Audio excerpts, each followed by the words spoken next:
You had mentioned mining for Bitcoins. Can you explain that? So the mining is really solving mathematical equations, and it's really just basically computing power. So the algorithm is really set up that so if there's a fixed amount of coins, there's 21 million or 16 million left in Bitcoin, and the algorithm, again, I'm not a mathematician, but the math problem's got to be harder and harder and harder to solve. So there's miners that are different places around the world, and they're competing for computational wizardry and computing power to solve these things. And who solves them first gets the prize and gets the coins. So basically, what they're doing, the miners are doing one of two things. They're bringing coins to market, and they get paid. They get rewards for solving not only the mathematical equations, but verifying the transactions. So, like what I know is like Bitcoin, a cryptocurrency value is not stable, right? It will go on, keep on reducing or increasing. So you want to know if the cryptocurrency values are going to keep increasing? Yeah, keep increasing. Or sometimes it might decrease. Okay, good question. Yeah. So he's wanting to know about cryptocurrency values. Are they going to keep going up, or are they going to decrease, or what are your thoughts on that? well, Bitcoin's at 1,100. It started at 10 cents, and it's getting harder to mine the coins, and the demand is higher, so it's supply and demand. There's a lot more trading platforms out there, as I mentioned earlier. So if there's more people getting involved in cryptocurrency and they're on these trading platforms, just that alone is bringing more demand for the cryptocurrency to the marketplace. So it depends on the coin, but they're all based on supply and demand. I know there's talk of some variants where some coins may eventually be tied into some sort of a certain amount of gold. I haven't seen any come out on the market yet. But different coins will do different things. I mean, not every coin will have a value what we would perceive as a currency. There's still a trading value as to what is accomplished and what is agreed upon upon a trade. So like Ethereum is really it's contract cryptocurrencies. So they're really setting up a foundation of contracts, smart contracts. Something called the DAO, so if you get a chance to look that up, distributed autonomous organizations. So cryptocurrency, it is not going away. It is revolutionary. It is exciting. So there's going to be all sorts of opportunities, and most of these opportunities are going to go up like this. Where they end up, I don't know. Again, a lot of it's speculation. So if you're going to invest in it, you're speculating. So you only put in what you can afford to lose. But if you diversify and you mitigate your risk with knowledge, and if you're in 5 of them, and if 2 of the 5, if you played it right, you're going to win.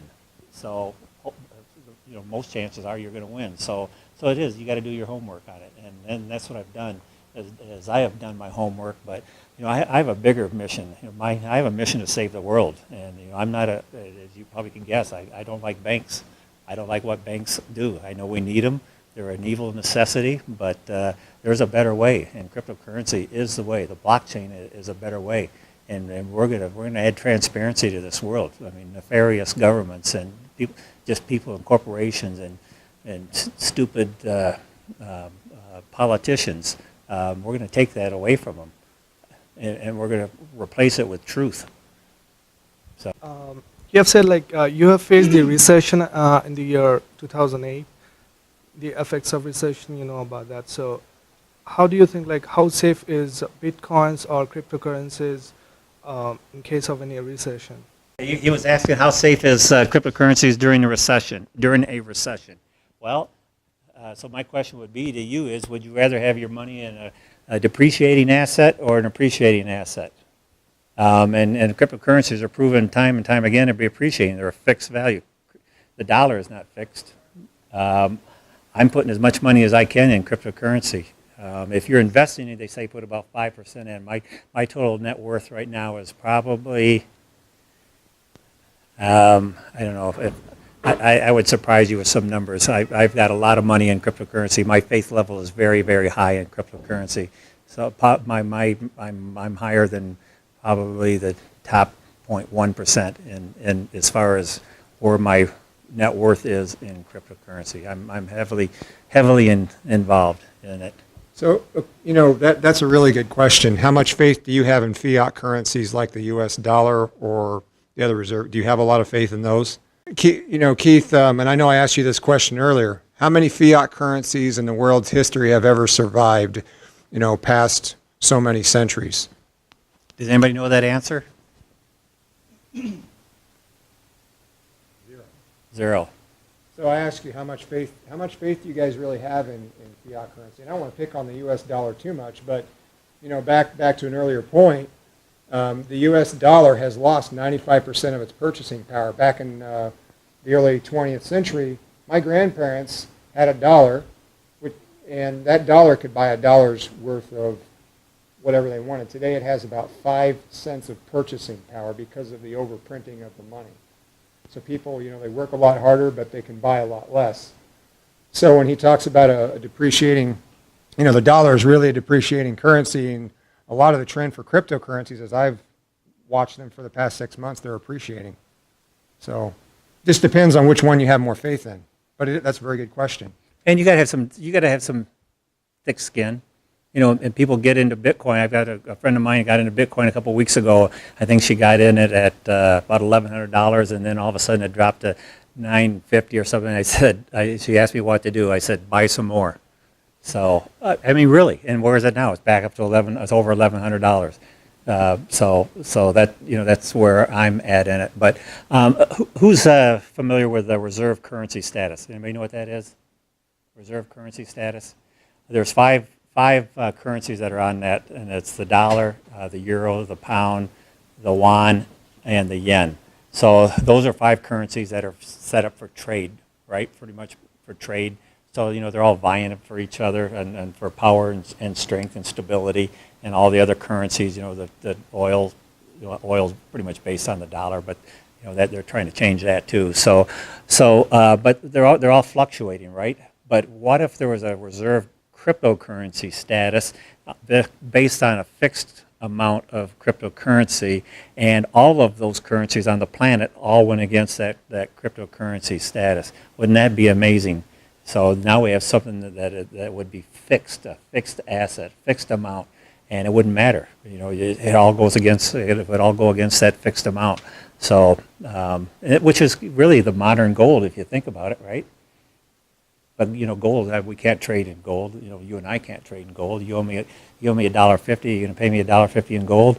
We sure do it, and we can do microtransactions in Bitcoin. It goes down to 8 decimal points, and that's another beauty of Bitcoin, because there's a lot of businesses that can do multi-millions of dollars, but they need to do it in microtransactions.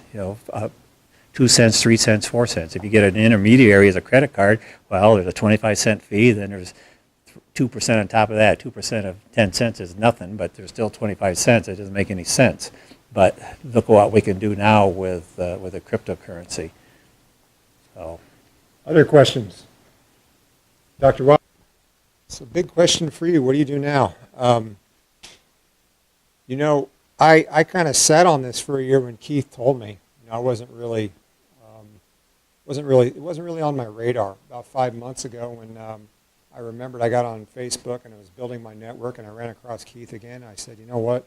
Really wrap my head around what the blockchain and cryptocurrency were all about. And for me, I decided it's time to educate myself and move forward, because I'm either going to be, Keith mentioned that train, and I guess we kind of find ourselves, in my mind, back right before the dot-com boom, back when everybody, and I remember when that happened. I was back at Lakeland College as a younger student, and I was starting to adopt the internet pretty early in email, and I remember telling other people about it, and they just didn't quite get it, what was email about. But now, internet and email and internet technologies and e-commerce are just part of our daily vocabulary. And pretty soon, I believe that the cryptocurrency and the blockchain will be as well. So my urge to you would be to think about educating yourself, inspiring other people to learn about this, because I do believe it is the way of the future.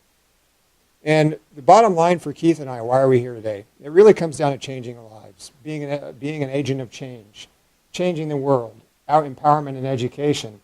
And I'll leave you with these really famous words that Dr. Wahby always said to me every time I did a video for the man, and every time he came to my office. He always said, "Bless your hands." And I think it's very, very fitting that I saw this picture online earlier when I was updating this PowerPoint. I boy, isn't that a fitting picture? Use your hands to change the world.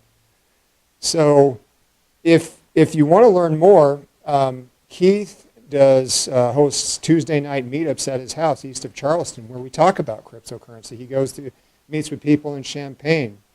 There's contact information for us, Facebook and email if you want to follow up with us. And again, I'm going to provide this PowerPoint information to Dr. Wahby.